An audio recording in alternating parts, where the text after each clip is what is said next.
Le dije a mi hijo: «Miguel, solo quiero darte un abrazo». Él respondió, sin siquiera mirarme bien: «Ahora no, mamá. Por favor, no me avergüences». En ese instante entendí que me había vuelto un extra en la boda de mi propio hijo. El salón brillaba bajo luces doradas. El perfume de las flores blancas olía a algo demasiado caro para mí, y mi nombre no tenía lugar en ninguna parte. Patricia se deslizaba por el salón del brazo de Miguel, radiante, y cuando alguien preguntaba por la familia de él, señalaba a los González como quien muestra un trofeo. Yo, en la segunda fila, tragaba en seco. «Miguel, ven aquí. El señor Arturo González quiere conocerte», decía ella, pasando junto a mí como un viento frío. Mi lugar en la cena, al fondo. La mesa principal celebraba a la familia unida. Cuando el micrófono llegó a las manos de mi hijo, esperé una mirada, una palabra. Pero lo que llegó fue lo contrario, especialmente a don Arturo González, un verdadero padre. El aplauso dolió más que cualquier silencio. Apreté la servilleta empapada y entendí: si me apagaron en público, yo encendería mi propia luz, y en esa luz, el amor sin respeto ya no tendría espacio para vivir. Estaba ahí parada en el salón, decorado con flores caras que nunca había visto antes, usando el vestido azul marino que compré con tanto cariño, y nadie me presentaba como la mamá del novio. Patricia, mi nuera, saludaba a todos los invitados al lado de Miguel, y cuando alguien preguntaba sobre la familia de él, ella simplemente decía: «La familia importante está toda aquí», refiriéndose a sus padres, Arturo y Rosa González, dueños de una constructora en la ciudad. Yo me quedaba ahí parada, sonriendo forzadamente, fingiendo que no escuchaba las conversaciones susurradas. «¿Quién es esa señora de azul? Debe ser alguna tía lejana». Durante toda la ceremonia, Miguel evitó mi mirada. Desde que llegué al salón de eventos Las Flores de Guadalajara, me di cuenta de que algo extraño estaba pasando. El lugar era elegante, con mesas redondas cubiertas de manteles blancos y centros de mesa con rosas rojas importadas. Todo brillaba, todo era perfecto, todo era costoso. Pero había un detalle que me partió el corazón desde el primer momento. En la mesa principal, donde normalmente se sentarían los padres de ambos novios, solo había 2 sillas adicionales junto a Miguel y Patricia. 2 sillas que claramente estaban reservadas para Arturo y Rosa González. Para mí no había lugar. Cuando me acerqué a preguntarle a Miguel dónde debía sentarme, él me miró con una expresión incómoda y señaló hacia una mesa al fondo del salón. «Mamá, ahí estarás muy cómoda», me dijo sin mirarme a los ojos. Era la mesa número 15, casi junto a la cocina, donde habían sentado a algunos conocidos lejanos y a un par de vecinos del barrio donde vivíamos hace años. Gente buena, pero claramente no la familia inmediata del novio. Me senté en silencio, sintiendo como si me hubieran dado una bofetada invisible. El sacerdote comenzó la ceremonia con palabras hermosas sobre el amor, la familia y la unión. Habló de la importancia de los padres en la formación de los novios, de cómo el amor de una madre forma el carácter de un hombre, de cómo los valores familiares se transmiten de generación en generación. Cada palabra que decía me causaba más dolor, porque yo sabía que Miguel estaba escuchando todo eso sin pensar en mí, sin recordar las noches que pasé despierta cuando estaba enfermo, sin valorar todos los sacrificios que hice para que llegara hasta ese momento. Cuando llegó el momento del intercambio de votos, Miguel tomó las manos de Patricia y comenzó a hablar. Sus palabras fueron bonitas, románticas, llenas de promesas de amor eterno. Pero hubo una parte que me quebró por completo. Dijo: «Patricia, gracias por enseñarme lo que es una familia de verdad. Antes de conocerte, yo no sabía lo que significaba tener el apoyo incondicional de una familia que cree en uno». Esas palabras resonaron en el salón como una declaración de que todo lo que yo había hecho por él durante 35 años no había sido apoyo real, no había sido familia de verdad. Desde mi mesa al fondo, veía cómo Arturo y Rosa González sonreían orgullosos, como si realmente fueran los únicos padres que Miguel había tenido en la vida. Rosa llevaba un vestido de seda color champán que probablemente costaba más que todo mi guardarropa junto, y Arturo lucía un traje que seguramente había sido hecho a la medida. Ellos representaban todo lo que yo no era. dinero, estatus social, educación universitaria, conexiones importantes. Y Miguel había decidido que eso era más valioso que el amor incondicional que yo le había dado durante toda su vida. Después de la ceremonia religiosa, todos se dirigieron al área de la recepción. Fue entonces cuando la humillación se volvió más evidente. Patricia organizó la sesión de fotos familiares y yo esperé pacientemente mi turno para aparecer junto a Miguel. Pero ese turno nunca llegó. Primero fueron fotos solo de los novios, luego con los González, después con los amigos cercanos, luego con los compañeros de trabajo, incluso con los padrinos de Lazo, pero ni una sola foto conmigo. Cuando finalmente me acerqué a sugerir que deberíamos tomar al menos una foto juntos, Patricia me sonrió con esa sonrisa falsa que ya conocía bien y me dijo: «Ay, Carmen, se nos está haciendo tarde con el cronograma. Mejor después, ¿sí?» Durante el cóctel, traté de integrarme a las conversaciones. Me acerqué a un grupo donde estaba Miguel platicando con algunos invitados sobre su trabajo. Cuando llegué, él no me presentó. Simplemente siguió hablando como si yo no estuviera ahí. Uno de los invitados, un señor mayor muy educado, me dirigió la palabra preguntándome cuál era mi relación con los novios. Antes de que yo pudiera responder, Miguel interrumpió. «Es una vecina de la familia, muy querida por nosotros. Una vecina de la familia». Esas fueron las palabras que mi propio hijo usó para describir a la mujer que lo trajo al mundo, que lo cuidó cuando estaba enfermo, que trabajó 3 empleos para pagarle la universidad. La hora de la cena llegó y yo me dirigí a mi mesa asignada. Mis compañeros de mesa eran personas encantadoras. Doña Esperanza, mi vecina de toda la vida que había venido por cortesía. Don Ramón, el señor que había sido cartero en nuestro barrio durante décadas. Y una pareja joven que resultó ser primos lejanos de Patricia que apenas conocían a los novios. Ellos notaron inmediatamente que algo estaba mal. Doña Esperanza me preguntó directamente: «Carmen, ¿por qué no estás en la mesa principal? Tú eres la mamá del novio». No supe qué responder sin quedar como una tonta o hacer una escena. Simplemente sonreí y dije que había preferido sentarme ahí para estar más cómoda. Pero don Ramón, que conocía a Miguel desde que era niño, no se quedó callado. «Ese muchacho debería estar orgulloso de ti, Carmen. Yo lo vi crecer. Vi cómo lo sacaste adelante después de que Francisco falleció. Cualquier hombre decente habría hecho de su madre la reina de su boda». Sus palabras, aunque bien intencionadas, me causaron aún más dolor porque confirmaban lo que yo ya sabía. Mi hijo se estaba comportando de una manera incorrecta y hasta extraños podían verlo. El momento más doloroso llegó cuando el DJ anunció que era hora de los agradecimientos especiales. Miguel tomó el micrófono con una sonrisa radiante y comenzó a hablar. «Buenas noches a todos. Patricia y yo queremos agradecer a todas las personas especiales que nos acompañan en este día tan importante». Mi corazón se aceleró pensando que finalmente me mencionaría, que reconocería públicamente todo lo que yo había hecho por él. Primero que nada, queremos agradecer a don Arturo y doña Rosa González, que nos han apoyado desde el primer día de nuestra relación. Ellos nos han enseñado lo que significa tener una familia unida. Y hoy, oficialmente, me convierto en su hijo.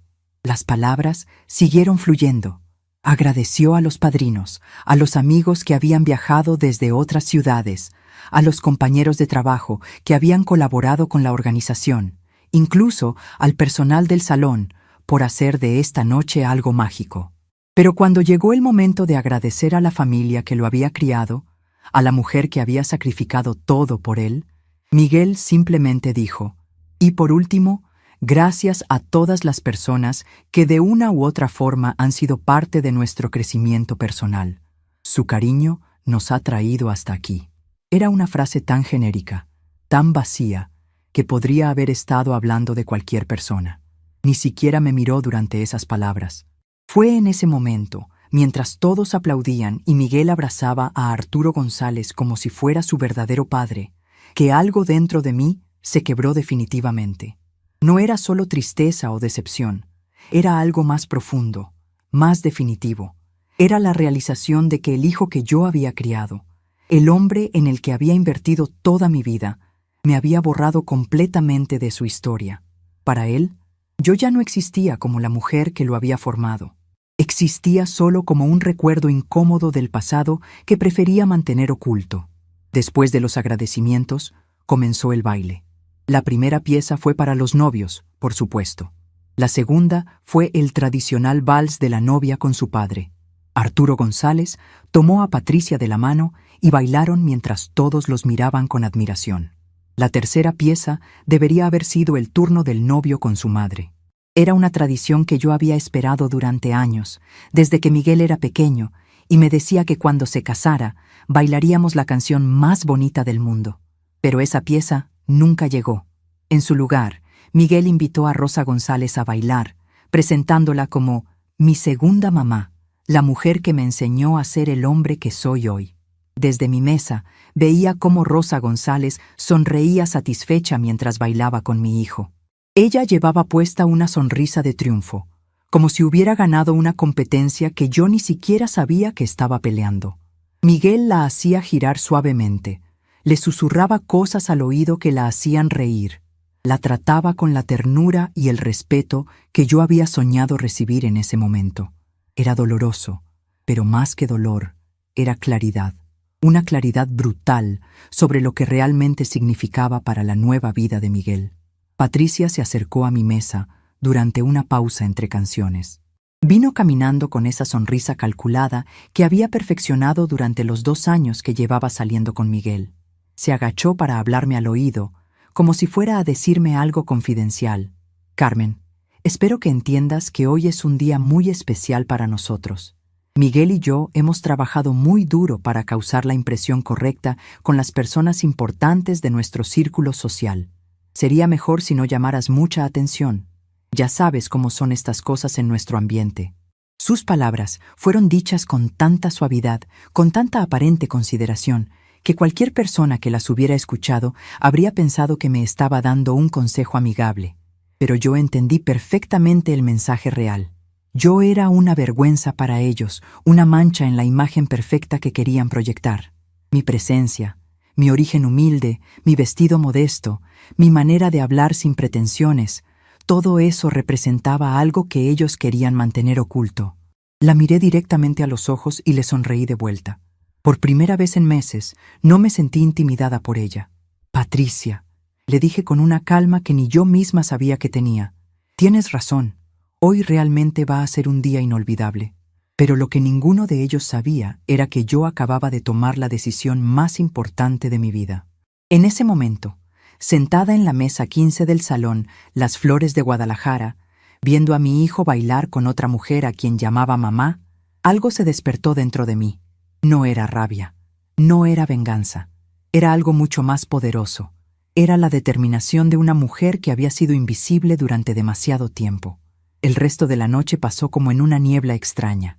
Comí mi cena en silencio, sonreí cuando era necesario, aplaudí en los momentos apropiados. Pero por dentro estaba haciendo cálculos, tomando decisiones, planeando un futuro que Miguel nunca había imaginado posible. Durante 35 años había vivido para él. Durante 8 años de viudez había seguido viviendo para él. Pero esa noche, por primera vez en décadas, comencé a vivir para mí. Cuando la fiesta terminó y los invitados comenzaron a despedirse, Miguel se acercó a mi mesa por primera vez en toda la noche. «Mamá, ¿te divertiste? Espero que hayas estado cómoda». Sus palabras sonaban automáticas, como algo que decía por obligación. «Muy cómoda, mijo», le respondí. «Ha sido una noche muy educativa». Él no captó la ironía en mi tono. Me dio un abrazo rápido, superficial. El tipo de abrazo que le darías a un conocido al que no has visto en mucho tiempo. «Te hablamos pronto, ¿sí? Patricia y yo vamos a estar muy ocupados con la luna de miel y todo eso, pero ya nos pondremos en contacto. Ya nos pondremos en contacto». Como si fuera una vendedora telefónica o una gestora de algún servicio. «No te voy a extrañar. No, gracias por todo lo que hiciste para que este día fuera posible. No, eres la mujer más importante de mi vida. Solo ya nos pondremos en contacto». Sonreí y le dije que esperaba que fuera muy feliz en su luna de miel. Lo que no le dije era que esas serían las últimas palabras amables que escucharía de mí en mucho tiempo. Esperanza me llevó a casa en su carro viejo, pero confiable. Durante el trayecto, Ninguna de las dos habló. Ella sabía que yo necesitaba silencio para procesar lo que había pasado. Cuando llegamos a mi casa pequeña en la colonia San Rafael, la misma casa donde había criado a Miguel desde que Francisco falleció, me quedé sentada en el asiento del pasajero por unos minutos más. ¿Estás bien, Carmen?, me preguntó Esperanza con genuina preocupación. Estoy mejor que bien, le respondí. Por primera vez en años, veo las cosas con total claridad.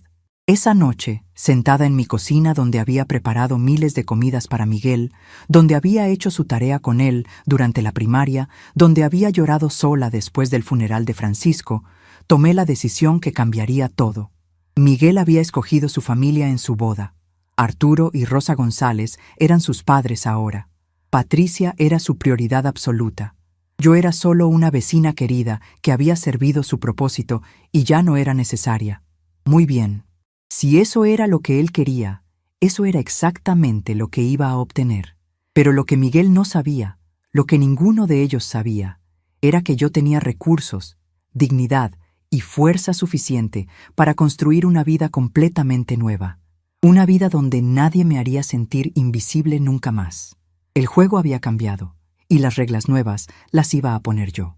Después de la boda, regresé a mi casa pequeña en la colonia San Rafael, la misma casa donde crié a Miguel solo después de que mi esposo Francisco falleció.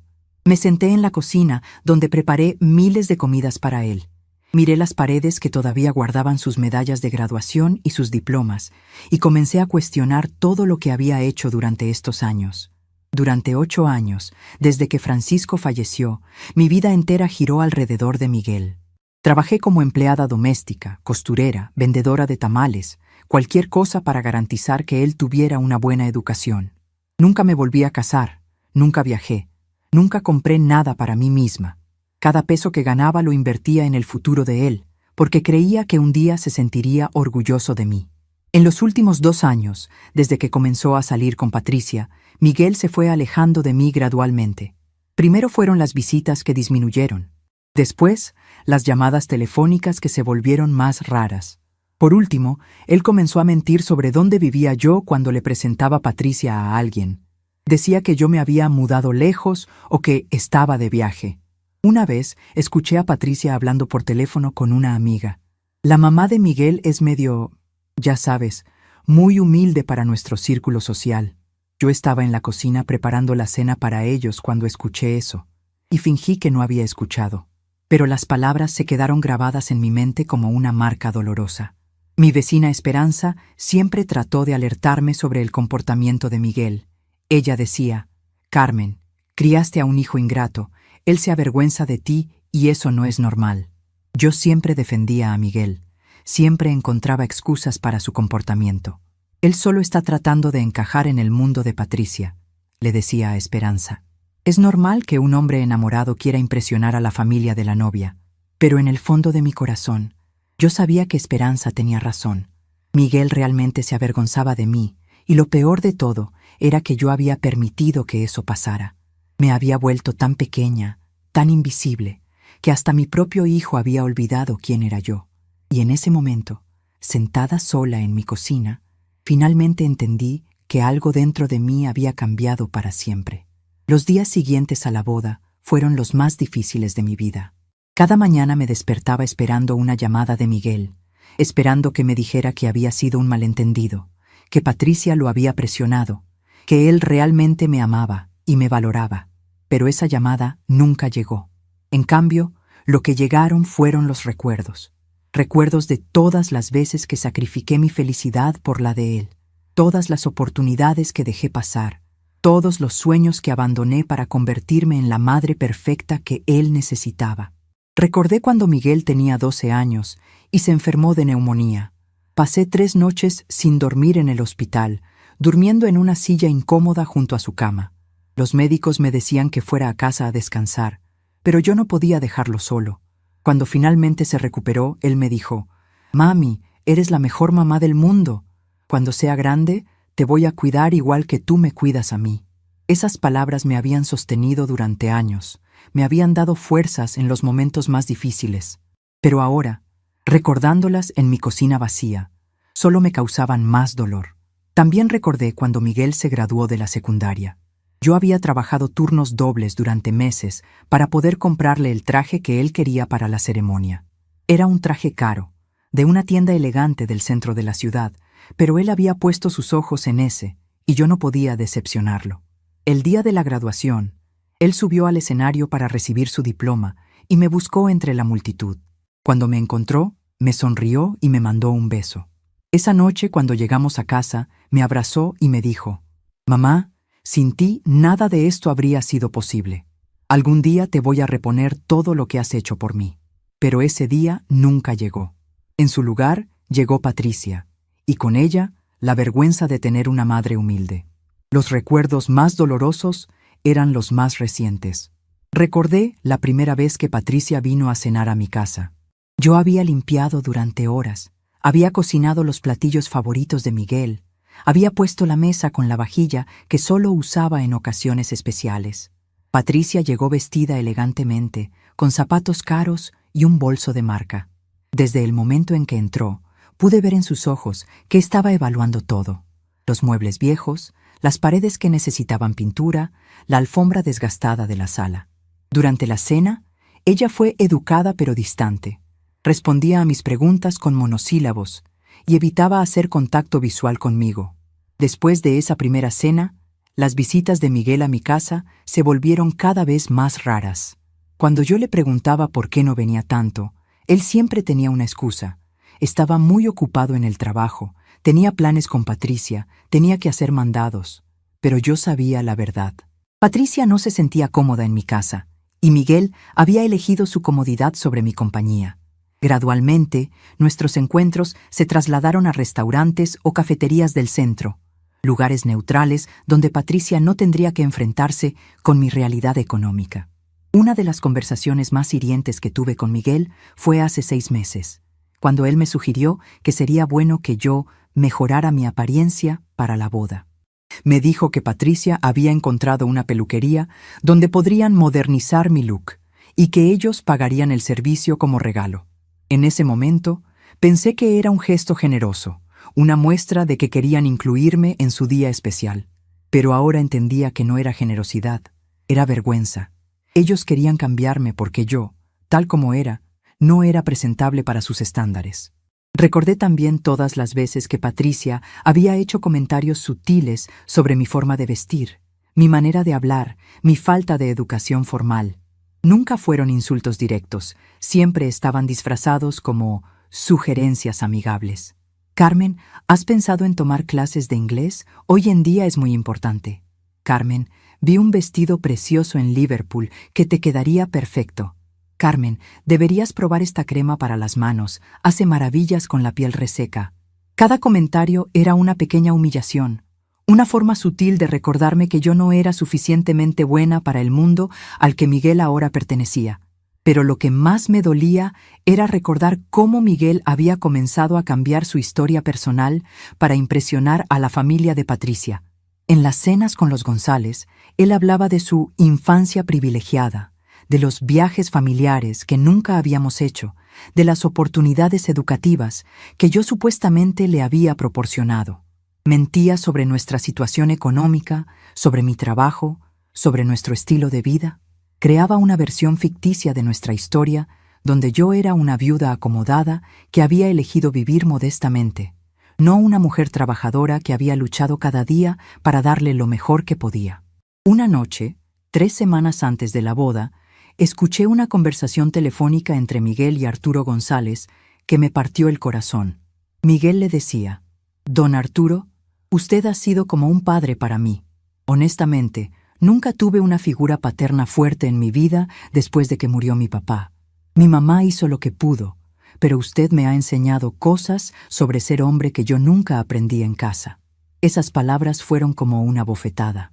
Yo había sido padre y madre para él durante 8 años, había trabajado incansablemente para darle estabilidad y amor, y él estaba borrando todo eso para quedar bien con su futuro suegro. Sentada en mi cocina esa noche después de la boda, también recordé todas las conversaciones que había tenido con Francisco antes de que muriera. Él siempre me decía: «Carmen, Miguel va a ser un buen hombre porque tú lo estás criando bien». Pero no te olvides de vivir tu propia vida también. No te pierdas a ti misma en ser su mamá. En ese momento, pensé que Francisco se preocupaba demasiado, que era natural que una madre se dedicara completamente a su hijo. Pero ahora entendía lo que él había visto, el peligro de construir toda mi identidad alrededor de ser la madre de Miguel. Durante esos días de reflexión después de la boda, comencé a hacer cuentas de todo lo que había sacrificado por Miguel. Había rechazado 3 propuestas de matrimonio de hombres buenos porque pensé que sería mejor para Miguel tener toda mi atención. Había dejado pasar oportunidades de trabajo mejor pagadas porque requerían viajar y yo no quería dejarlo solo. Había vendido las joyas que Francisco me había regalado para pagar la colegiatura de la universidad privada donde Miguel estudió. Había vivido con lo mínimo indispensable durante años para que él pudiera tener ropa de marca, útiles escolares caros y todas las comodidades que sus compañeros de clase tenían. El inventario de mis sacrificios era abrumador, pero más abrumador era darme cuenta de que Miguel no valoraba ninguno de ellos.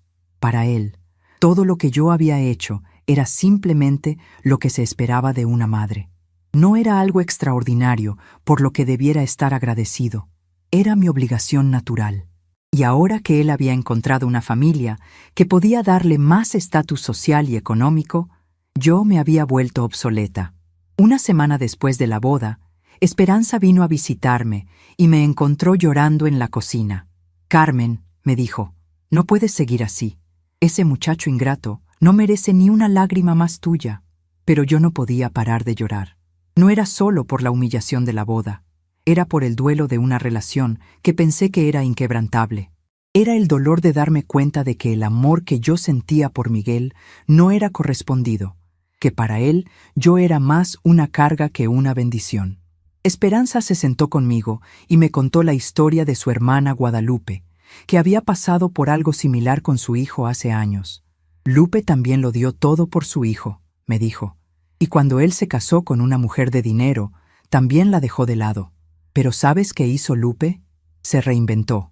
A los 65 años, aprendió a manejar, se inscribió en clases de baile, conoció a un viudo encantador y se casó otra vez. Ahora es más feliz que nunca y su hijo la busca porque se dio cuenta de lo que perdió.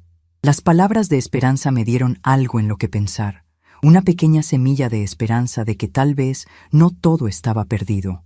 Esa noche, por primera vez desde la boda, no lloré.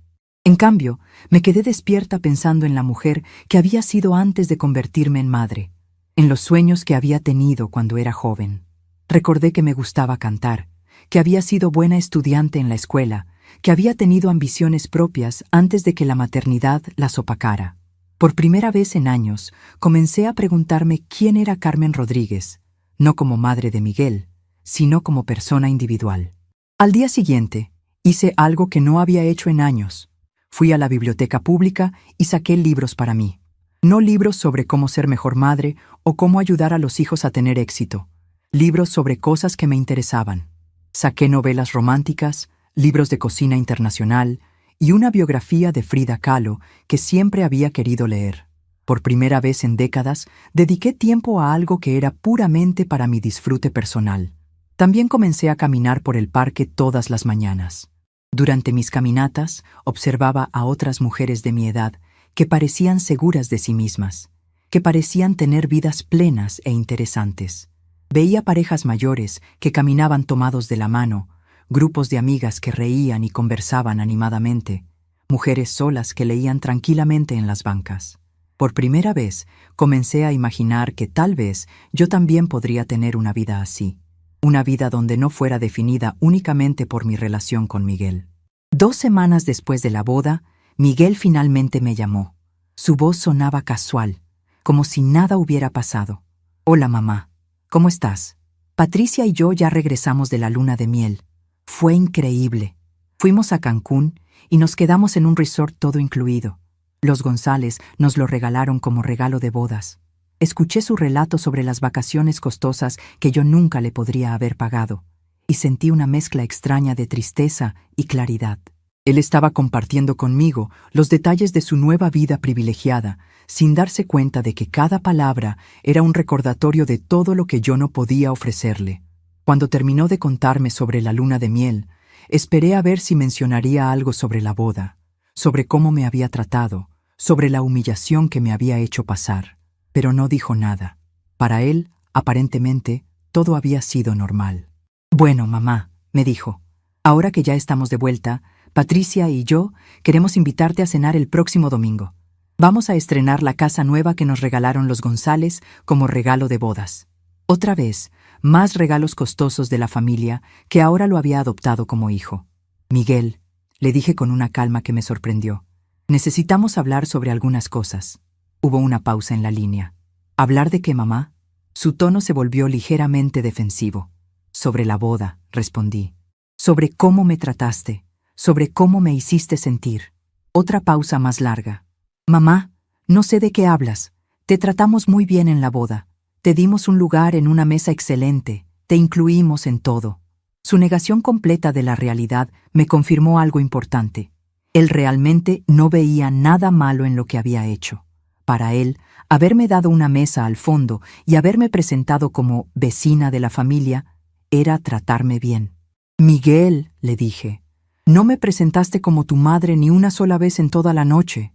«Claro que sí, mamá. Estás exagerando. Me sentaste en la mesa 15 junto a la cocina. Era una mesa muy buena, mamá. No entiendo por qué te quejas. No bailaste conmigo el vals tradicional de madre e hijo». «Ay, mamá, esas son tradiciones viejas. Nosotros quisimos hacer algo más moderno». Cada respuesta que me daba era una negación de mi experiencia, una invalidación de mis sentimientos, una confirmación de que él realmente no entendía o no quería entender lo que había hecho. Fue en ese momento, escuchando a Miguel minimizar mi dolor y negar la realidad de lo que había pasado, que tomé la decisión más importante de mi vida. «Miguel», le dije, «creo que necesitamos tomar un tiempo para pensar sobre nuestra relación». «¿Qué quieres decir con eso, mamá?». «Quiero decir que tal vez es hora de que los dos vivamos nuestras vidas de manera independiente». Hubo un silencio largo en la línea. «Mamá, estás siendo dramática. Todo está bien entre nosotros». «No, Miguel, todo no está bien. Y hasta que tú puedas reconocer eso, creo que es mejor que no nos veamos por un tiempo». Colgué el teléfono antes de que él pudiera responder. Mis manos estaban temblando, pero no de miedo, de liberación. Por primera vez en 8 años, había puesto mis necesidades emocionales antes que las de Miguel. Por primera vez en mi vida adulta, había defendido mi dignidad sin preocuparme por las consecuencias. Y por primera vez desde la boda, me sentí como si pudiera respirar completamente. Esa noche llamé a Esperanza y le conté lo que había pasado. «Carmen», me dijo, «estoy muy orgullosa de ti. Acabas de dar el primer paso hacia tu nueva vida». Y tenía razón. Sin saberlo, había comenzado un proceso de transformación que me cambiaría para siempre. El duelo por la relación que pensé que tenía con Miguel había terminado. Ahora comenzaba el trabajo de construir la vida que realmente merecía tener. El lunes siguiente, a mi conversación telefónica con Miguel, comencé a hacer algo que nunca había hecho antes: cuidar de mí misma. Llamé al banco donde tenía una cuenta de ahorros pequeña, el dinero que Francisco había dejado del seguro de vida y que yo nunca toqué porque lo estaba guardando para alguna emergencia de Miguel. Para mi sorpresa, con los intereses acumulados durante 8 años, el valor había crecido considerablemente, 43,000 pesos. No era una fortuna, pero era suficiente para darme independencia. También descubrí que tenía derecho a una pensión de Francisco que yo nunca había solicitado. Fui hasta la oficina del IMSS y presenté todos los papeles. La funcionaria me dijo que recibiría retroactivo de 8 años, más 62,000 pesos. Durante las siguientes semanas comencé a hacer cambios silenciosos en mi vida. Primero, dejé de llamar a Miguel. Si él quería hablar conmigo, que me llamara. Segundo, comencé a buscar un departamento pequeño en el centro de la ciudad, lejos de todo lo que me recordara la vida que había construido en función de él. Tercero, y más importante, comencé a hacer planes para una vida que fuera realmente mía. Esperanza me acompañó a ver varios departamentos y encontramos uno perfecto: 2 recámaras, sala pequeña, cocina integral, vista hacia una plaza llena de árboles. El departamento quedaba en el centro de la ciudad, cerca de todo lo que necesitaba. Cerré el contrato el mismo día. La transformación no fue solo externa. Por primera vez en décadas, comencé a pensar en mí como Carmen, no como la mamá de Miguel. Compré ropa nueva, me hice un corte de cabello diferente, comencé a frecuentar un grupo de la tercera edad en la plaza cerca de mi nuevo departamento. Las personas de ahí no sabían nada sobre mi historia con Miguel. Para ellos, yo era simplemente Carmen, una mujer viuda que estaba empezando una nueva vida. Y por primera vez en años, me sentí verdaderamente libre. Pero lo más importante que hice durante esas semanas fue algo que Miguel nunca se imaginó. Fui a visitar a un abogado que Esperanza me recomendó, el licenciado Héctor Morales, un hombre serio de unos 50 años que se especializaba en derecho familiar. Le conté toda mi historia, desde los sacrificios que había hecho por Miguel hasta la humillación en su boda. El licenciado Morales me escuchó con atención y me hizo varias preguntas importantes sobre las propiedades que Francisco y yo habíamos comprado durante nuestro matrimonio. «Señora Carmen», me dijo el licenciado, «hay algo que usted debe saber. ¿La casa donde vive actualmente está a nombre de quién?» Le expliqué que cuando Francisco murió, la casa quedó a mi nombre, pero que siempre había pensado que algún día se la dejaría a Miguel como herencia. «Esa es su decisión», me dijo, «pero quiero que entienda que mientras usted viva, esa casa es suya y usted puede hacer con ella lo que quiera, incluso venderla si así lo decide». La idea de vender la casa nunca se me había ocurrido, pero ahora comenzaba a tener sentido. El licenciado Morales también me habló sobre mis derechos como viuda y como madre. «Señora Carmen, usted no tiene ninguna obligación legal de dejar su patrimonio a su hijo, especialmente si él la ha tratado mal. Puede hacer un testamento donde disponga de sus bienes como mejor le parezca». Me explicó que podía establecer fundaciones, donar a instituciones de caridad o incluso dejar todo a personas que realmente me valoraran. «Su hijo parece haber encontrado una familia que puede apoyarlo económicamente», me dijo. «Usted tiene derecho a asegurar su propio futuro y bienestar». Durante esa consulta legal, algo cambió fundamentalmente en mi forma de ver las cosas. Durante años había pensado que mi propósito en la vida era servir a Miguel, asegurar su felicidad y éxito, prepararle el camino para que él pudiera prosperar. Pero el licenciado Morales me hizo ver que yo también tenía derechos, que también merecía felicidad y respeto. «Señora Carmen», me dijo, «usted ha cumplido con su deber como madre. Crió a su hijo, le dio educación, lo formó como hombre. Ahora él es adulto y ha tomado sus decisiones. Usted ya no le debe nada más». Esas palabras fueron como una revelación. Yo ya no le debía nada más a Miguel. Había pagado todas mis deudas como madre. Había cumplido todas mis obligaciones. Ahora era libre de vivir para mí misma, de tomar decisiones basadas en mi propio bienestar, de construir una vida que me hiciera feliz a mí. Era un concepto tan simple, pero tan revolucionario para una mujer que había pasado 35 años poniéndose en segundo lugar. Salí de la oficina del licenciado Morales con una sensación de poder que no había experimentado jamás. Por primera vez en mi vida adulta, me sentía en control de mi destino. Tenía recursos económicos, tenía asesoría legal y, más importante, tenía claridad mental sobre lo que quería hacer. Ya no era la viuda indefensa que dependía de la buena voluntad de su hijo. Era una mujer con opciones, con derechos, con la capacidad de tomar decisiones importantes sobre su propia vida. La primera decisión importante que tomé fue sobre la casa de la colonia San Rafael. Después de mucha reflexión, decidí ponerla en venta. No porque necesitara el dinero urgentemente, sino porque esa casa representaba una etapa de mi vida que ya había terminado. Era la casa donde había criado a Miguel, donde había llorado por Francisco, donde había vivido pensando que mi valor como persona dependía de qué tan buena madre fuera. Pero ahora era también la casa donde Miguel me había humillado, donde había negado mi experiencia, donde me había hecho sentir pequeña e insignificante. Contraté a un agente inmobiliario que Esperanza conocía, una mujer joven y eficiente llamada Sofía Hernández. Cuando Sofía vino a evaluar la propiedad, se sorprendió del excelente estado en que estaba la casa. «Señora Carmen, esta propiedad está muy bien mantenida. Con el crecimiento de la zona, podemos obtener un precio muy bueno por ella. Efectivamente, la colonia San Rafael se había revalorizado mucho en los últimos años, y mi casa modesta ahora valía mucho más de lo que Francisco y yo habíamos pagado por ella. Sofía me explicó que podríamos obtener aproximadamente 250,000 pesos por la casa. Era más dinero del que yo había visto junto en toda mi vida.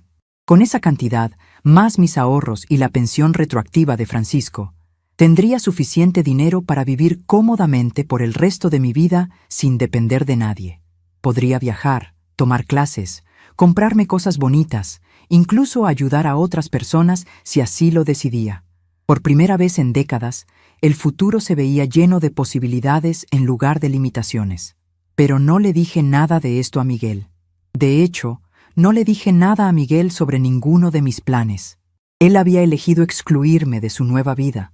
Había decidido que yo no era suficientemente importante para incluirme en sus decisiones. Había optado por negar la realidad de cómo me había tratado. Muy bien. Si él podía tomar decisiones unilaterales sobre nuestra relación, yo también podía tomarlas sobre la mía. 3 semanas después de nuestra última conversación telefónica, Miguel finalmente me volvió a llamar. Su tono era diferente esta vez, más preocupado, menos casual. «Mamá, ¿estás bien? He estado pensando en ti. Patricia dice que tal vez reaccioné mal la última vez que hablamos». Noté inmediatamente que no había llegado a esa conclusión por sí mismo. Patricia se lo había dicho. «Estoy muy bien, Miguel», le respondí con una calma que lo sorprendió. «Nunca he estado mejor». «Eso es bueno, mamá. ¿Quieres que vayamos a visitarte este fin de semana? Podríamos llevar comida china». La oferta de llevar comida china era típica de la nueva dinámica que él había establecido. Ya no me pedía que cocinara para ellos. Ahora traían comida cara del exterior, como si fuera un favor que me estaban haciendo. «Miguel», le dije, «voy a estar ocupada este fin de semana. Tengo planes». Hubo una pausa. Probablemente era la primera vez en años que yo le decía que tenía planes que no incluían estar disponible para él. «¿Qué tipo de planes, mamá?» «Planes personales», respondí sin dar más detalles. «Bueno, ¿y el siguiente fin de semana?» «También voy a estar ocupada». La frustración en su voz era evidente. «Mamá, ¿qué está pasando? Te estás comportando muy raro». Era interesante cómo él percibía mi nueva independencia como un comportamiento raro. Para Miguel, lo normal era que yo estuviera siempre disponible, siempre esperando su llamada, siempre dispuesta a adaptar mi horario a sus conveniencias. «No me estoy comportando raro, Miguel. Me estoy comportando como una persona que tiene su propia vida. Pero mamá, tú siempre has estado ahí cuando te necesito». «Exactamente», le dije. «Siempre he estado ahí cuando tú me necesitas. Pero ahora necesito estar aquí para mí misma». Colgué el teléfono antes de que la conversación se volviera una discusión. No tenía interés en explicarle mis decisiones o justificar mi nueva actitud. Durante años, él había tomado decisiones sobre nuestra relación sin consultarme. Había elegido alejarse de mí. Había elegido avergonzarse de mí. Había elegido tratarme como si fuera insignificante. Ahora era mi turno de tomar decisiones unilaterales. Una semana después de esa llamada, comencé oficialmente mi mudanza al departamento del centro. Esperanza y su hijo Raúl me ayudaron a embalar mis pertenencias. Fue un proceso muy selectivo. Solo llevé las cosas que realmente tenían valor sentimental para mí. Dejé en la casa todas las fotos donde aparecía con Miguel, todos sus diplomas y trofeos, todas las memorias de una maternidad que había descubierto no era valorada. En mi departamento nuevo, decoré todo pensando en mis gustos, en mis colores favoritos, en mis sueños. Por primera vez en décadas, tenía un espacio que era verdaderamente mío. El día de la mudanza definitiva, Miguel apareció en la casa de la colonia San Rafael sin avisar. Esperanza me había advertido que probablemente intentaría hacer eso, así que yo estaba preparada. Cuando llegó y vio las cajas y el camión de mudanzas, su cara se puso pálida. «Mamá, ¿qué está pasando? ¿Te estás mudando?» «Sí, Miguel, me estoy mudando». «¿Por qué? ¿A dónde vas?» «Me voy a un lugar donde pueda vivir mi propia vida». «Pero mamá, esta es tu casa. Aquí crecí yo. Aquí están todos nuestros recuerdos». Era curioso cómo ahora, cuando yo estaba tomando control de mi vida, él repentinamente valoraba nuestros recuerdos. Cuando le convenía distanciarse de mí, yo era solo una vecina de la familia. Pero cuando se daba cuenta de que estaba perdiendo el control sobre mí, repentinamente éramos una familia unida con recuerdos importantes. Miguel, le dije, estos son recuerdos de cuando tú valorabas tenerme en tu vida, pero esa época ya pasó. Mamá, no sé de qué hablas. Yo siempre te he valorado. ¿En serio? ¿Me valoraste cuando me presentaste como vecina en tu boda? ¿Me valoraste cuando me sentaste en la mesa 15? ¿Me valoraste cuando bailaste con Rosa González en lugar de conmigo? Por primera vez vi en sus ojos que entendía exactamente de qué le estaba hablando. No podía seguir fingiendo que no sabía lo que había hecho. Mamá, eso fue tu decisión, Miguel, y esta es la mía. Pero no puedes mudarte así nada más. ¿Qué van a decir los vecinos? ¿Qué va a pensar Patricia? Ahí estaba la verdad. Su preocupación no era por mí, sino por cómo se vería él. Patricia y tú pueden decir que me fui de viaje, le sugerí. Ya tienen experiencia inventando historias sobre mí. Miguel trató de bloquear la salida del camión de mudanzas. Mamá, por favor, no hagas esto. Podemos hablar, podemos arreglar las cosas. Miguel, llevamos años sin hablar realmente. Tú hablas, yo escucho. Tú decides, yo acepto. Pero esa dinámica se acabó. ¿Entonces qué? ¿Ya no voy a poder verte? ¿Ya no vamos a ser familia? Tú decidiste qué tipo de familia querías en tu boda. Los González son tu familia ahora. Yo soy solo una vecina querida, ¿recuerdas? Vi lágrimas en sus ojos, pero por primera vez en mi vida no sentí la necesidad automática de consolarlo. Sus lágrimas no eran por haberme lastimado, eran por estar perdiendo el control sobre mí. Mamá, siento mucho si te lastimé en la boda. No me di cuenta de que te había hecho sentir mal. Miguel, el problema no es que no te diste cuenta. El problema es que no te importó darte cuenta. Durante 2 años, Patricia y tú me trataron como si fuera un estorbo, como si fuera algo de lo que había que avergonzarse. Y cuando yo traté de hablar contigo al respecto, me dijiste que estaba exagerando. Está bien, dijo desesperadamente. Reconozco que cometí errores, pero podemos empezar de nuevo. Puedes mudarte cerca de nosotros, podemos verte más seguido, puedes ser parte de nuestra nueva vida. Era fascinante cómo ahora que él veía que estaba perdiendo su influencia sobre mí, repentinamente estaba dispuesto a hacer concesiones. Miguel, le dije, durante años yo esperé que me incluyeras en tu vida. Ahora tú puedes esperar a ver si yo decido incluirte en la mía. Subí al camión de mudanzas junto con Raúl y nos fuimos dejando a Miguel parado en la entrada de la casa vacía. A través del espejo lateral, lo vi quedarse ahí por varios minutos, como si no pudiera procesar lo que acababa de pasar. Probablemente era la primera vez en su vida que una mujer le decía que no, que ponía sus propias necesidades antes que las de él. Patricia lo había malcriado, los González lo habían adulado, y yo lo había sobreprotegido. Pero esa época había terminado. Mi primer día en el departamento nuevo fue como renacer. Me desperté en mi propia cama, en mi propia recámara, decorada con mis colores favoritos. Preparé mi café en mi cocina pequeña pero perfecta, y me senté en mi sala a planear mi día sin tener que pensar en las necesidades o expectativas de nadie más. Por primera vez en 35 años, mi tiempo era completamente mío. Podía hacer lo que quisiera, cuando quisiera, como quisiera. Era una sensación embriagadora. Esa tarde, Miguel me llamó al teléfono del departamento. Esperanza le había dado el número. Mamá, necesitamos hablar. Ya hablamos, Miguel. No, necesitamos hablar en serio. Esto se está saliendo de control. ¿Qué se está saliendo de control? Tú te mudaste sin decirme nada. Vendiste la casa sin consultarme. Estás actuando como si yo no fuera tu hijo. Tú actuaste como si yo no fuera tu madre. En tu boda, en tu luna de miel, en tu nueva vida. Así que ahora yo voy a actuar como si tú no fueras mi hijo. Mamá, eso no es justo. ¿Sabes qué no es justo, Miguel? Que una madre trabaje 3 empleos para que su hijo pueda estudiar en universidad privada y que ese hijo después se avergüence de ella. Que una madre sacrifique toda su vida por su hijo y que ese hijo después la presente como vecina en su boda.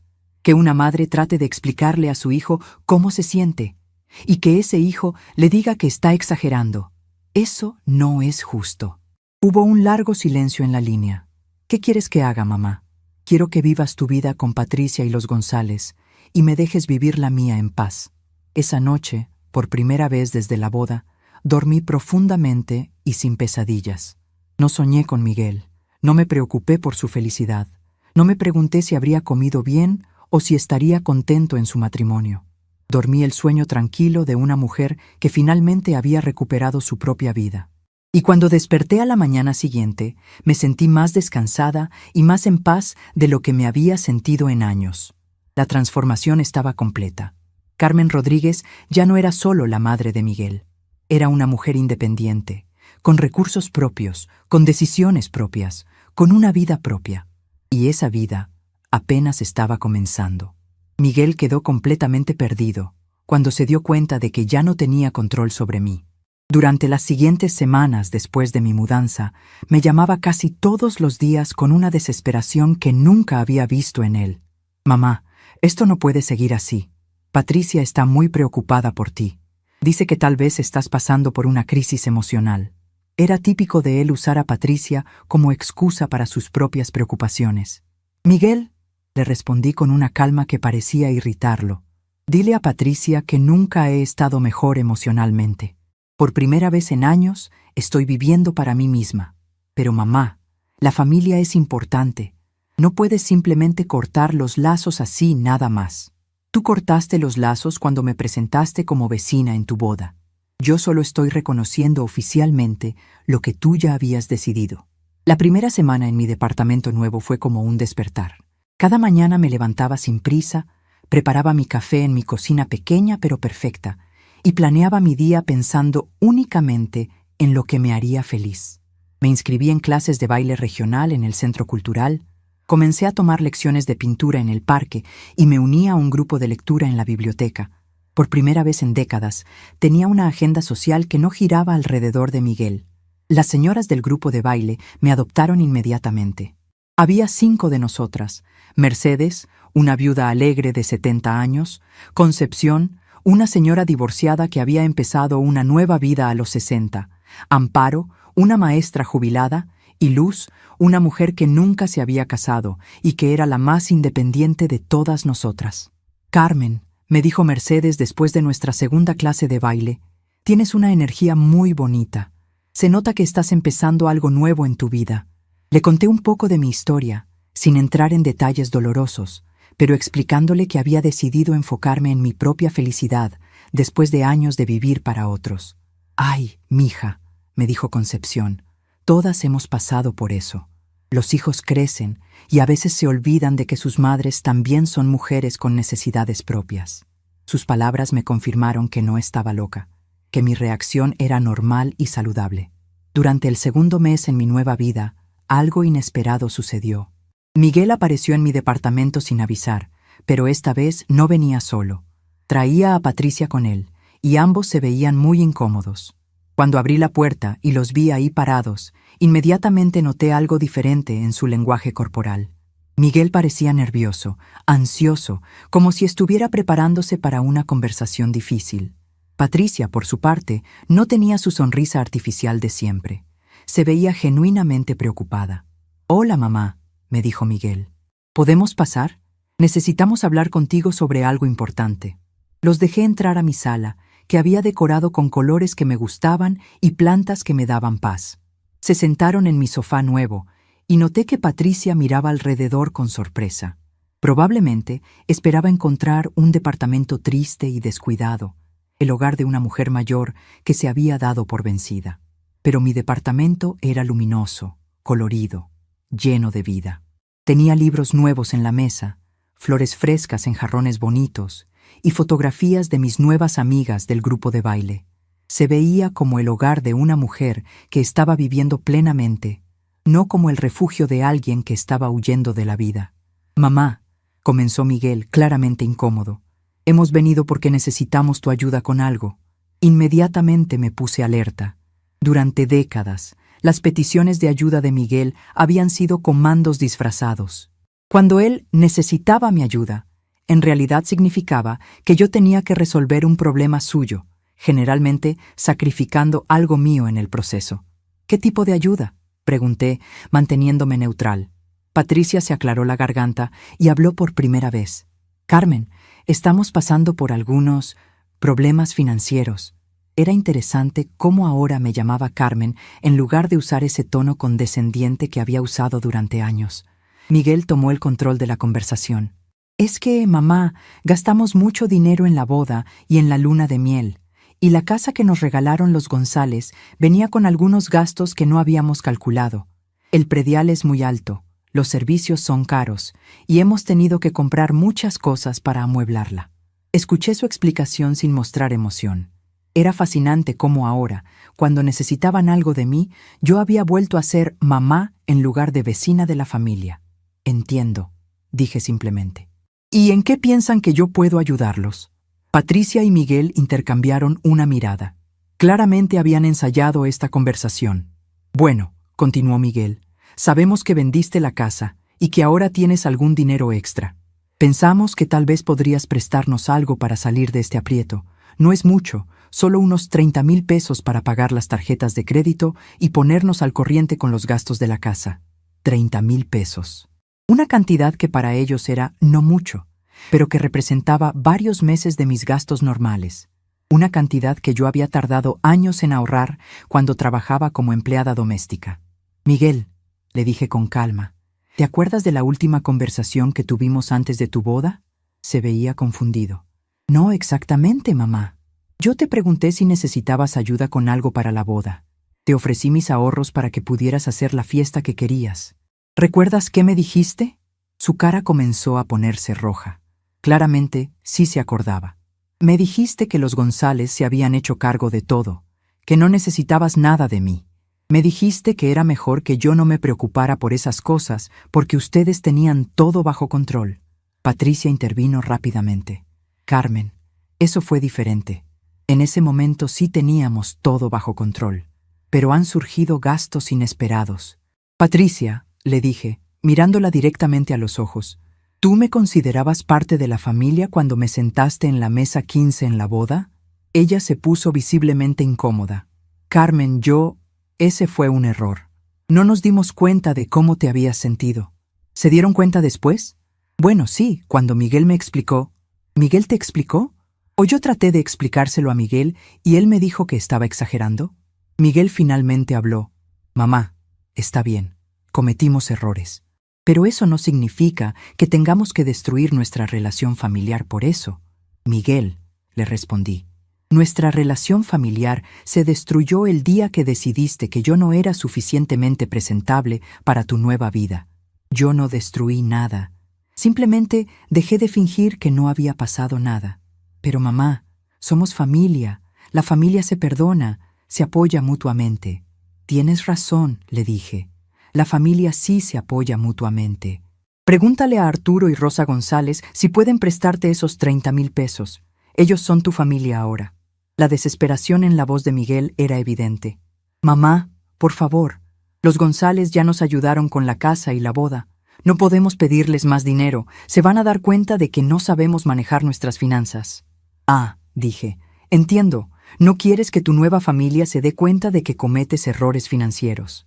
Pero conmigo sí puedes pedirlo, porque yo siempre he estado ahí para rescatarte de tus problemas. No es eso, mamá. Entonces, ¿qué es, Miguel? Es que contigo es más fácil hablar de estas cosas.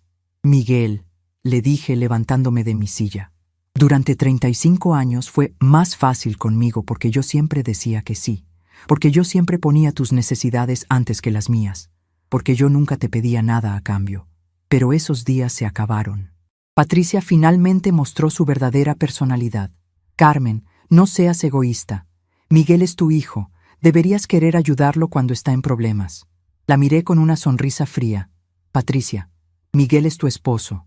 Deberías querer resolver tus problemas financieros sin depender de la vecina de la familia.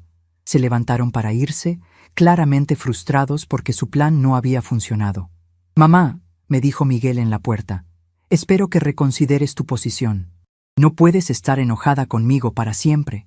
Miguel, le respondí, no estoy enojada contigo. Estar enojada requeriría que yo todavía tuviera expectativas sobre tu comportamiento, pero ya no las tengo. He aceptado que tú eres la persona que elegiste ser, y yo he elegido ser la persona que merezco ser. ¿Y eso qué significa? Significa que ya no voy a rescatarte de las consecuencias de tus decisiones. Tú decidiste que los González eran tu familia. Perfecto. Que ellos te rescaten. Después de que se fueron, me senté en mi sala y sentí una paz profunda. Por primera vez en mi vida, había mantenido mis límites sin sentir culpa. No había cedido a la manipulación emocional. No había puesto sus necesidades antes que mi dignidad. No había permitido que me trataran como una opción de último recurso. Me había respetado a mí misma, y eso se sentía mejor que cualquier gracias que Miguel pudiera haberme dado. Una semana después, Esperanza vino a visitarme con noticias del barrio. «Carmen», me dijo con una sonrisa pícara, «no vas a creer lo que está pasando con Miguel y Patricia». Aparentemente, habían tenido que vender algunos de los regalos caros que habían recibido en la boda para poder pagar sus deudas. También habían pedido dinero prestado a varios amigos, y algunos ya les habían dicho que no. La gente está empezando a darse cuenta de que viven por encima de sus posibilidades, me contó Esperanza. Y Patricia está muy estresada porque no quiere que sus papás se enteren de sus problemas financieros. ¿Y Miguel?, pregunté, aunque ya no sentía la preocupación automática que había sentido durante años. Miguel se ve acabado, me dijo Esperanza. Se ve mayor, preocupado. Don Ramón me dijo que lo vio en el banco el otro día tratando de conseguir un préstamo personal. Era irónico. Miguel había trabajado tan duro para construir una imagen de éxito y prosperidad, y ahora esa misma imagen le impedía pedir ayuda a las personas que realmente podían dársela. Los González no podían saber que su hijo adoptivo era irresponsable financieramente, así que Miguel estaba atrapado en su propia mentira. 2 meses después de su visita desesperada, Miguel me llamó otra vez. Esta vez su voz sonaba diferente, más humilde, menos demandante. «Mamá, ¿cómo estás?» «Muy bien, Miguel. ¿Y tú?» Bueno, las cosas han estado difíciles». «Lo siento», le dije, y lo decía en serio. No me alegraba que estuviera sufriendo. Simplemente ya no era mi responsabilidad solucionarlo. «Mamá, he estado pensando mucho en todo lo que pasó. En la boda, en cómo te traté, en todo. ¿Y qué has pensado? Que tal vez no me di cuenta de lo importante que eres para mí hasta que ya no estuviste ahí». Sus palabras sonaban sinceras, pero yo ya había aprendido a no confundir arrepentimiento con cambio real. «Miguel», le dije, «me da mucho gusto que hayas llegado a esa conclusión. Es un paso importante en tu crecimiento personal. ¿Significa eso que podemos intentar arreglar las cosas entre nosotros?» «Miguel, las cosas entre nosotros ya están arregladas. Yo encontré mi paz. Tú encontraste tu familia nueva. Cada quien está donde eligió estar. Pero mamá, yo no quería perder nuestra relación. Miguel, nuestra relación cambió el día que decidiste que yo no era presentable para tu nueva vida. Yo simplemente me adapté a esa nueva realidad». El silencio en la línea duró varios segundos. «¿Nunca vas a perdonarme?», me preguntó finalmente. «Miguel», le dije, «yo ya te perdoné. Pero perdonar no significa olvidar, y definitivamente no significa volver a permitir que me traten mal». «¿Entonces nunca vamos a volver a ser como antes?» «Como antes no, porque antes yo era una mujer que dependía de tu aprobación para sentirse valiosa. Ahora soy una mujer que sabe su propio valor sin necesidad de que nadie más se lo confirme. ¿Y eso significa que ya no soy tu hijo? Miguel, siempre vas a ser mi hijo, pero yo ya no voy a ser únicamente tu madre. Ahora soy Carmen, una mujer completa que tiene una vida propia». Esa conversación marcó el final de una era y el comienzo de otra. Miguel finalmente entendió que había perdido para siempre el tipo de relación que habíamos tenido antes, donde yo existía principalmente para servirle. Pero también se dio cuenta de que había ganado algo nuevo: la oportunidad de conocer a una mujer fuerte e independiente que casualmente era su madre. Si él elegía valorar esa nueva relación, podríamos construir algo mejor. Si no lo hacía, yo seguiría siendo feliz en mi nueva vida. Durante los meses siguientes, Miguel me llamaba ocasionalmente para contarme cómo estaba, para preguntarme sobre mi nueva vida, para intentar reconstruir algún tipo de conexión conmigo. Pero ya no esperaba que yo resolviera sus problemas. Ya no asumía que yo estaría disponible cuando él me necesitara. Ya no me trataba como si fuera una extensión de su voluntad. Había aprendido, finalmente, que yo era una persona separada de él, con mis propios deseos, necesidades y límites. Y yo había aprendido la lección más importante de mi vida, que una madre puede amar a su hijo sin sacrificar su propia dignidad, que una mujer puede ser generosa sin ser una víctima, y que nunca es demasiado tarde para empezar a vivir la vida que realmente mereces. Miguel había elegido su camino en su boda. Yo había elegido el mío en mi mudanza. Y por primera vez en décadas, ambos estábamos viviendo las consecuencias de nuestras propias decisiones, como debe ser. 6 meses han pasado desde la boda de Miguel, y mi vida se ha convertido en exactamente aquello que siempre soñé sin saber. Me despierto todos los días en mi departamento del centro de la ciudad. Tomo mi café de la mañana mirando hacia la plaza, leo mis libros sin prisa, cuido mis plantas en la terraza. Tengo una rutina simple y silenciosa que me trae una paz que nunca imaginé que fuera posible. En el grupo de la tercera edad, conocí personas maravillosas que se convirtieron en mi familia elegida. Nadie ahí sabe la historia con Miguel. Para ellos, yo soy simplemente Carmen, una mujer que decidió vivir los años dorados de su vida de la mejor forma posible. Miguel todavía trata de comunicarse conmigo de vez en cuando. Manda mensajes a través de conocidos, llama de números diferentes, llegó hasta a enviar cartas a mi edificio. Pero yo establecí una regla simple. No pretendo ser parte de la vida de quien me hizo sentir como si no existiera. No es venganza, no es rencor. Es simplemente una decisión de no permitir que nadie más me haga sentir pequeña. Supe a través de comentarios en el barrio antiguo que Patricia y Miguel están pasando por dificultades. Aparentemente, los gastos de la boda los dejaron en una situación financiera complicada, y ahora están viviendo en un departamento rentado mucho más modesto. Las mañanas en mi nueva vida tienen un ritmo diferente. Me levanto cuando mi cuerpo me lo pide, no cuando alguien más me necesita.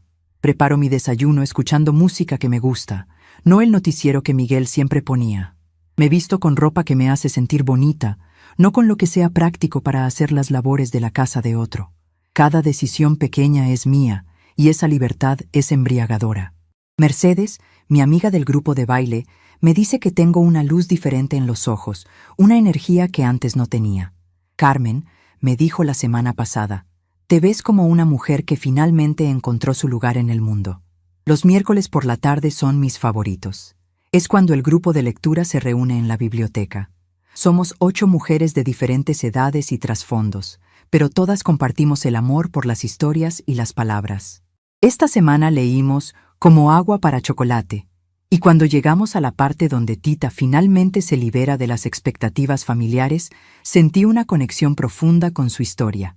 Es curioso, comenté durante la discusión, cómo a veces tenemos que romper con lo que otros esperan de nosotros para encontrar quiénes realmente somos. Las otras mujeres asintieron, y me di cuenta de que mi historia no era única. Muchas de nosotras habíamos tenido que reconstruir nuestras identidades después de años de vivir para otros. En la última semana, Miguel apareció por tercera vez en la portería de mi edificio. El portero me llamó para saber si quería recibirlo. Miré por la ventana y vi a mi hijo ahí abajo, con la apariencia aún más cansada, cargando un ramo de flores amarillas. Las mismas flores que siempre me gustaron y que él nunca había notado antes. Por un momento sentí una pequeña punzada en el corazón, pero entonces recordé el día de su boda. Recordé cómo me sentí invisible. Recordé todas las veces que fingió que yo no existía. Le dije al portero que no estaba disponible. A través de la ventana vi a Miguel quedarse ahí parado por casi 2 horas, esperando. Cuando finalmente se fue, dejó las flores en la portería con una nota. Mamá, sé que no merezco tu perdón. Sé que tardé 35 años en darme cuenta de lo que significabas para mí. Pero si algún día quieres darme una oportunidad, yo estaré esperando. Con amor, Miguel. Leí la nota una sola vez, después la doblé y la guardé en el cajón de la cocina. No por nostalgia, no porque estuviera pensando en perdonarlo, sino porque era la primera vez en años que mi hijo me había reconocido como su madre. Me senté en mi sillón de la terraza. regué mis plantas y preparé mi té de la tarde. Las tardes en mi departamento tienen una calidad dorada. La luz del sol entra por mis ventanas y ilumina mis libros, mis plantas, mis fotografías de las nuevas amigas que he hecho. Tengo fotos del grupo de baile, del grupo de lectura, de las excursiones que hemos hecho a museos y parques. Mi vida ahora está llena de rostros de personas que me valoran, que disfrutan mi compañía, que me ven como una persona completa en lugar de solo como la madre de alguien. Esta nueva familia que he construido no comparte mi sangre, pero comparte mis valores, mis intereses, mi respeto mutuo. Ayer, mientras organizaba mis papeles, encontré una fotografía vieja de Miguel cuando tenía 5 años. Estaba sonriendo, con los brazos extendidos hacia la cámara, con esa expresión de alegría pura que tienen los niños. Lo miré por un momento largo, recordando al niño dulce que había sido, antes de que el mundo le enseñara a valorar las cosas equivocadas. Sentí tristeza, pero no por mí, la sentí por él. Porque él había perdido algo valioso cuando eligió la apariencia sobre la sustancia, el estatus sobre el amor auténtico. Yo había encontrado mi paz. Él todavía estaba buscando la suya. Esta mañana, mientras regaba mis geranios en la terraza, vi a una mujer joven en el edificio de enfrente discutiendo con lo que parecía ser su madre mayor. La madre se veía pequeña, diminuida, mientras la hija le gritaba algo que no pude escuchar. Me recordó a mí misma hace meses, aceptando un tratamiento que no merecía, porque pensaba que era mi deber como madre aguantar cualquier cosa. Quise gritarle a esa mujer mayor: «Usted también tiene derechos, también merece respeto», pero me quedé callada, cuidando mis plantas, enviándole energía positiva desde la distancia. En las noches, cuando el ruido de la ciudad se calma y mi departamento se llena de esa quietud pacífica, me siento en mi sala y reflexiono sobre el camino que he recorrido. No me arrepiento de nada, ni de los años que dediqué a Miguel, ni de la decisión de alejarme cuando me perdí el respeto. Todo era necesario para llegar a este momento de claridad. Fui una buena madre, cumplí con mi deber, crié a un hombre que ahora debe encontrar su propio camino. Mi parte de esa historia está completa. Los fines de semana son especiales porque son completamente míos. A veces salgo con mis amigas del grupo de baile a almorzar en restaurantes que nunca me había atrevido a probar. A veces me quedo en casa leyendo toda la tarde. A veces voy al cine sola y disfruto películas que me gustan sin tener que considerar el gusto de nadie más. La libertad de elegir es algo que ahora valoro más que cualquier otra cosa. Cada decisión, desde la más pequeña hasta la más grande, la tomo pensando en mi propio bienestar, y eso me parece el mayor lujo del mundo. Miguel puede seguir esperando una reconciliación que devuelva las cosas al estado anterior, pero esa Carmen ya no existe. La Carmen que sacrificaba todo por la aprobación de su hijo, que se hacía pequeña para que otros brillaran, que creía que su valor dependía de qué tan necesaria fuera para otros. Esa mujer se quedó en la casa de la colonia San Rafael. La Carmen que vive en este departamento del centro es una mujer completa, que conoce su propio valor, que ha aprendido que el amor propio no es egoísmo, sino supervivencia. El silencio que elegí mantener no es frialdad, es dignidad, no es castigo, es protección, no es rencor, es sabiduría. Aprendí que a veces el mayor acto de amor hacia uno mismo es alejarse de quienes no pueden valorar lo que uno ofrece. Miguel tuvo 35 años para aprender a valorarme, y eligió no hacerlo hasta que fue demasiado tarde. Esa fue su decisión, y esta es la mía. Mientras escribo estas reflexiones en mi diario nuevo, con la plaza iluminada por las luces nocturnas visible desde mi ventana, siento una gratitud profunda por esta segunda oportunidad que me di a mí misma. No todas las mujeres de mi edad tienen el valor de empezar de nuevo, pero yo lo tuve, y eso me llena de orgullo. A veces, el mayor recomienzo es el silencio que una elige mantener. Tenemos curiosidad por saber hasta dónde ha llegado esta historia, desde dónde nos están viendo.